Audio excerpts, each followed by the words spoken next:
Last week, Golfing World travelled to Orlando for the PNC Father Son Challenge at the Ritz-Carlton Golf Club. It's an opportunity for touring pros to play with their children in a competitive arena. The twist is that only past major champions can compete. Former winners include Stuart Sink, Hale Irwin and Larry Nelson. We decided to get the professionals' opinions on this unique event.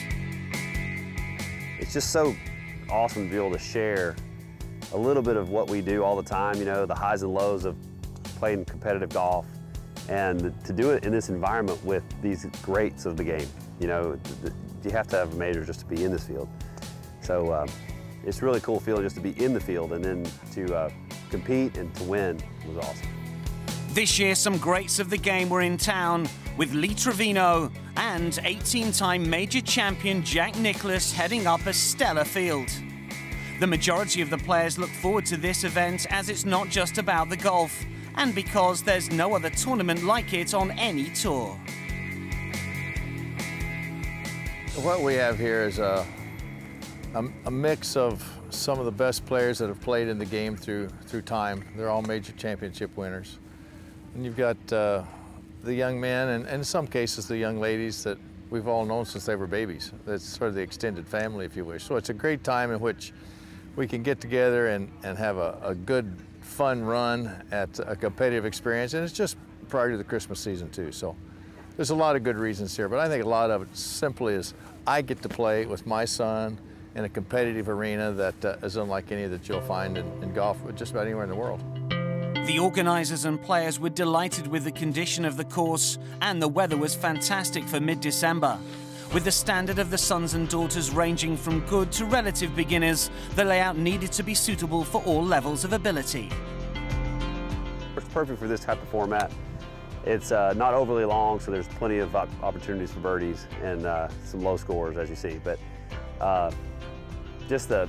you can play this thing anywhere, you know. And the guys that are here, the great champions that are here in this field, they would make any venue perfect for this. Not all of the sons and daughters have been playing golf from a young age. Some simply didn't inherit their father's passion for the game.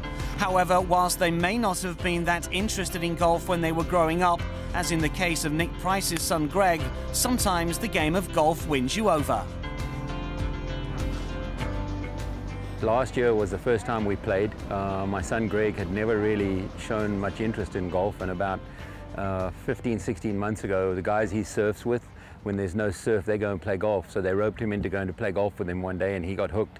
And it's been great fun. Last year was very special for me because I never really pushed him in golf. And you know, even though I used to bring him out on the golf course with me when he was younger, the game was basically too slow for him. Last year was a big learning experience for him, and so this year I think he's put a little bit more pressure on himself to perform, but I'm going to make sure he has a good time this week. For the veteran major winners, the competitive aspect of the event doesn't have much effect on them, as they've been touring professionals for so long. But for their kids, this is a new experience. Playing alongside their fathers, as well as in front of spectators and TV cameras, can often take them well out of their comfort zone. That's it. I think he was a little intimidated last year, you know, because some of the kids that we played with were a little younger than he was, and they, you know, have been playing since they were 4 or 5 years old. So I kept telling him, don't get down. These guys have been playing for so long. But he hit some beautiful golf shots last year and helped a lot. So this year we're looking to do a little better. Whilst Bernhard Langer and his son Jason walked away with the spoils at this year's edition of the event, for the rest of the field, the Father and Son Challenge is the perfect way to round off the 2014 season.